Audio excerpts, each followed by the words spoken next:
Can you tell me exactly where is your school situated? C'est reparti pour les examens à grand tirage dans l'éducation nationale. Ce matin, place aux épreuves orales du BEPC. Les candidats dans l'enseignement général affrontent l'épreuve d'anglais. Ils ont le choix entre commenter un texte ou des images. J'ai choisi les images. Bon, franchement, je préférais le texte, mais bon, c'est une question de choix, donc ça va aller.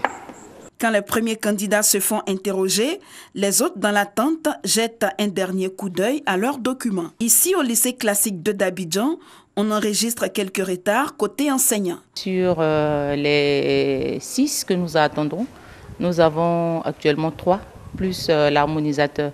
Mais je pense qu'ils viendront. Voilà, ça a commencé timidement, mais ils seront là par la suite. Débuté ce mardi 11, les épreuves orales vont se poursuivre jusqu'au 17 juin sur l'ensemble du territoire. Viendront ensuite les épreuves écrites, prévues du 17 au 21 juin prochain. Classé deuxième national au brevet d'études du premier cycle à l'issue de l'année académique 2017 et 2018, le collège moderne Anoumamba a célébré sa journée de l'excellence. Cérémonie qui a connu également le baptême de la première promotion terminale du dit collège. Au cours de cette double cérémonie, une trentaine des meilleurs élèves de la 6e à la première ont reçu des kits scolaires pour l'année académique prochaine, mais aussi un don en matériel informatique à l'administration. Une action citoyenne du parrain Enguerrand Kassi, par ailleurs premier adjoint au maire de la commune. Je voudrais dire un grand merci à tous, car l'année scolaire 2018-2019 a été particulièrement difficile. Le parrain de la cérémonie, parrain des 27 élèves de la première promotion terminale du collège moderne Anoumamba, Enguerrand Kassi a réitéré son engagement d'apporter un soutien régulier au dit établissement. La commune d'Anoumamba peut être fière de vous, monsieur le principal. Il nous appartient d'avoir confiance en nous-mêmes, particulièrement à nos élèves. Au cours de cette journée de l'excellence, une conférence a été prononcée par le centre d'orientation de Bongouanou pour permettre aux élèves de mieux s'orienter après le BEPC et le bac. Institut culturel d'Oumbiafa, situé au quartier Colatier à Keikoua, dans la commune d'Abobo. C'est le lieu choisi par les responsables de l'ONG FRIA pour offrir aux veuves et aux orphelins de la commune des enveloppes et des kits alimentaires composés de riz et de viande en vue d'améliorer leurs conditions de vie, mais surtout leur procurer de la joie. On sait que les veuves sont des vulnérables. Et encore, elle a la charge d'un enfant qui est vulnérable et encore orphelin. C'est pourquoi c'est organisé pour ne pas que l'orphelin puisse embêter sa maman avec des questions dont elle n'a pas de réponse sauf avec les larmes aux yeux. Heureux, les bénéficiaires ont tenu à traduire toute leur reconnaissance aux donateurs. Leurs souhaits, les ONG et les associations humanitaires emboîtent le pas à l'ONG FRIA. Ce n'est pas permis à chaque veuve d'avoir ce genre de cadeau. Ce n'est pas facile. Au jour d'aujourd'hui où nous sommes, nous les veuves, on souffre beaucoup. Lorsqu'on perd nos maris, on n'a pas de soutien en fait. On nous tourne le dos. L'ONG FRIA mène de nombreuses actions sociales en faveur des veuves, des orphelins et des personnes vulnérables depuis sa création en 2013.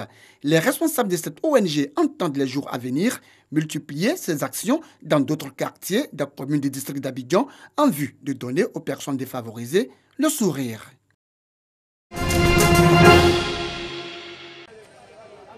De l'enthousiasme chez ce transporteur a posé dans son véhicule un autocollant.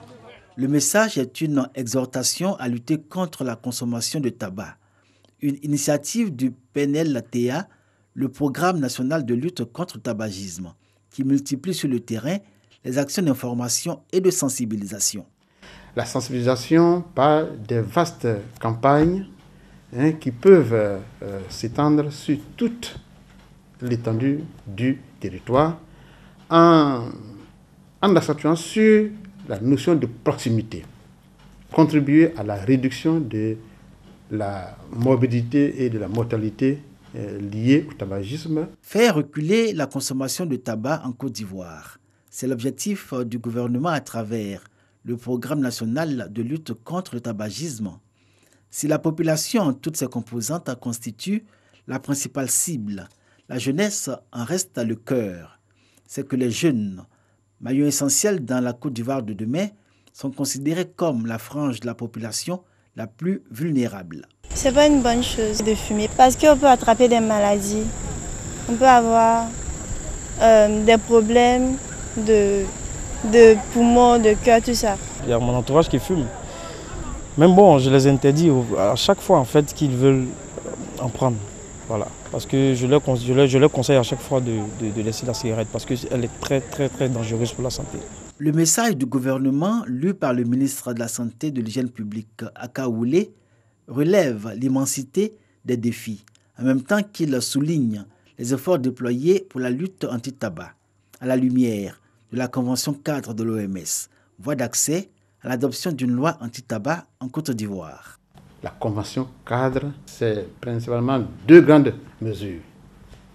Les mesures qui concourent à la réduction de l'offre et les mesures qui concourent à la réduction de la demande. Parce que le tabac est un poison qui tue. Et encore grave, celui qui ne consomme pas, qui ne fume pas, est aussi en danger. Parce que tout simplement, il est à côté d'un fumeur. Il n'y a que la Côte d'Ivoire et le Sénégal qui est vraiment un programme de lutte, ce qui est une très bonne chose. Mais il faut que la loi anti-tabac puisse être votée à l'Assemblée. Ça permet de protéger et de ne pas avoir à tirer article par article la Convention cadre. Et donc on a une stratégie globale de la lutte qui va couvrir à la fois les publicités, les parrainages, la taxe, les espaces non-fumeurs, et puis le sevrage, tout ce qu'il faut pour protéger les populations et même l'État ivoirien dans le cadre des dépenses liées aux soins et à la productivité. Avec les résultats encourageants que donne la Convention 4 de l'OMS et l'application du décret de 2012 portant interdiction de fumer dans les lieux publics et transports en commun, les acteurs de la lutte contre le tabagisme attendent avec impatience que le Parlement ivoirien vote la loi anti-tabac pour faire reculer la consommation de tabac en Côte d'Ivoire au nom de la santé des populations. Sur cette vidéo filmée à partir d'un téléphone portable, les images de l'horreur. Du village de Sobamda, il ne reste que des cendres.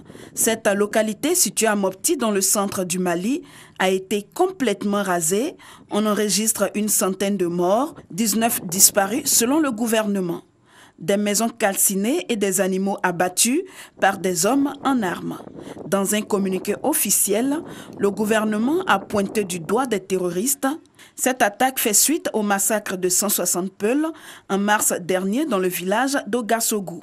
Un acte qui avait été attribué au Dogon. Le président malien en mission en Suisse a condamné cet acte de barbarie et appelé les populations à éviter d'entretenir le cycle de vengeance.